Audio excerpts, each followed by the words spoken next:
where we once had editors and reporters deciding what was news.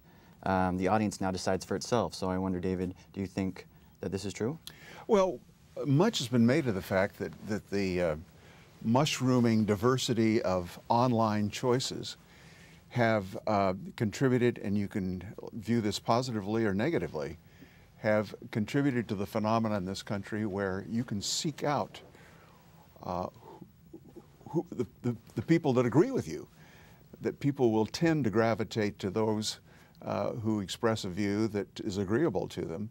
And the negative of that is it contributes perhaps to the polarization that we've talked about so much recently in this society. On the other hand, I blindly believe that diversity is good, and of having a variety of choices and at least the availability of divergent views, whether you seek them out or not, is another thing. But having a a wider diversity of views available and readily available on your own computer, I think is a good thing. Well, I want to ask you also this next question, because I think you're in a unique position to answer it. You've been in journalism on the front lines of it for over 30 years now. And studies show that journalism has lost respect over the years. A lot of the time critics say this has happened because there is no gatekeeper. Do you think that's true? Has journalism lost respect over the years? You know, that same, you look back historically. You go back to the days of yellow journalism in the early part of the last century. And you look back at our popular culture, some of the movies depicting, front page, and the movies depicting journalism in the 20s and 30s. And the press has always been a whipping boy. And it has always been a scapegoat for people when times are tough or when things are going against some cause that they favor. I'm not too alarmed about the polls showing the disfavor. The fact is that viewership, consumption of news in all its diverse manifestations these days is up and keeps growing. I hope people are looking for substance as well as quantity. That's a big issue. But I think that what you're seeing is a kind of repetitive cycle playing out one more time. I would relate that with what is happening with other social institutions, because I firmly believe that a media is a social institution, and that is happening also with political institutions like political parties. Civil society now is tending not to believe firmly in those institutions. We are changing too.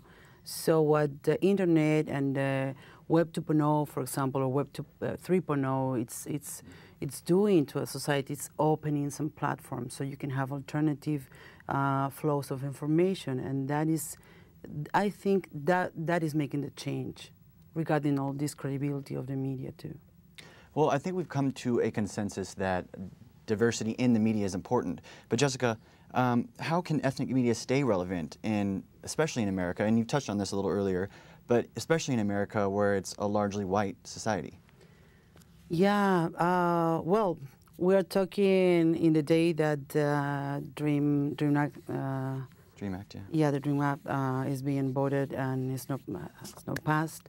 So we think we had a lot of issues to work in this society, and ethnic media still is one of the platforms where, well, minorities can publish their own stories and have a better self-representation. If you ask me about Latino communities, unfortunately, that's one of the goals of the Spanish language media, to have a better representation and some issues that really concern some diverse groups. We must keep in mind the top-rated news show in this market is not English-speaking, it's Spanish-speaking.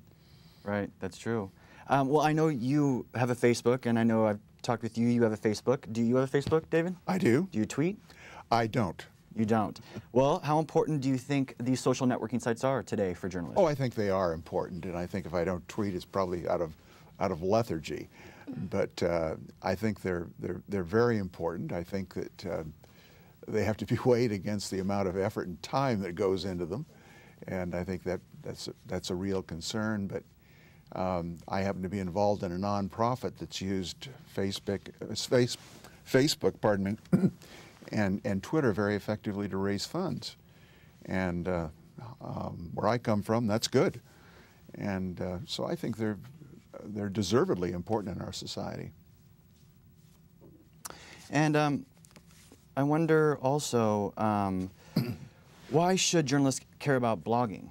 That's one of the biggest things that we hear now today, and it kind of goes back to the credibility of blogging and all that, but is blogging hugely important for a journalist today, David?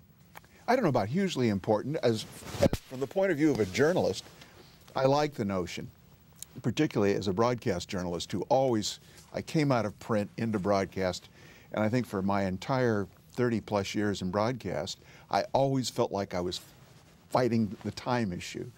And I always felt like I was leaving part of my story on the cutting room floor, so to speak, leaving it in my notebook. And I think blogging is a good outlet for nice-to-know information, anyway, from the point of view of a reporter. Some of that nice-to-know information is probably valuable to the consumer as well. So what are some ways that academia can teach future journalists about what it takes to be a great journalist, Jéssica? Well, we're working on that here in this university. We are trying to make some arrangements, but a lot of arrangements to our curriculum itself, because we cannot teach the way we were taught anymore, because everything is changing. So we as faculty, we're changing ourselves, because we need to update what we know, and we need to know in order to train our students. So as they were saying, the basics of journalism is going to be there. So just we need to think about how you can do a good job in different platforms. And what do you think about that? Yeah, well, at the Daily Sundial, what we do is we have the reporters not only write a story, but they're working on videos, they're working on podcasts, they're working on blogging, they're working on doing photo slideshows. So what they were saying, they're getting the basics, knowing how to write a story, knowing how to tell a story, and then just knowing how to change it for each format. And that's pretty much how it's going to be from now on. If you want to be successful in journalism, it's all about backpack journalism. You have to know how to do everything in order to survive. And how do you teach your students at USC to be great journalists? Well, I think the challenge, and it's been said here quite eloquently, the challenge is to track the field where it is and where it's going, and try to keep up with a rapidly emerging and evolving field.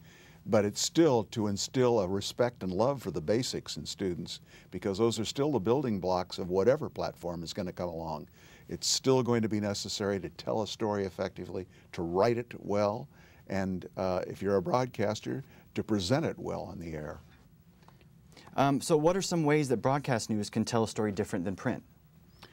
Well, I've always said that the strength of broadcasting, at least of television, is that you've got two extra dimensions that the print doesn't have.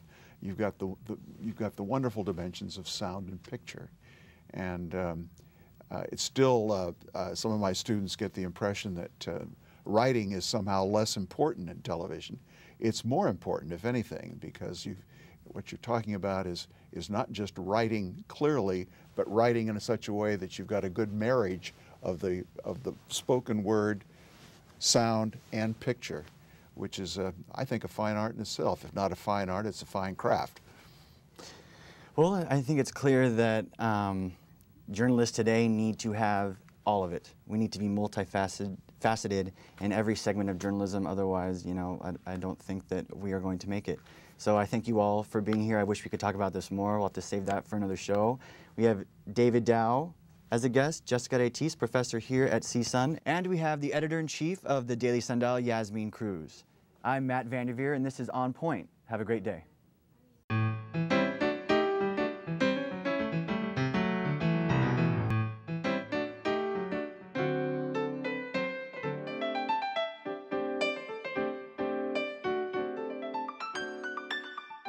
So, David, do you believe that you retired at the right time? I believe that sincerely, particularly when I turn on my television and I see the direction of network television today, and it's belt tightening and it's cheapening, and some of the other things that have crept into it. Why I think I got out at a perfect time.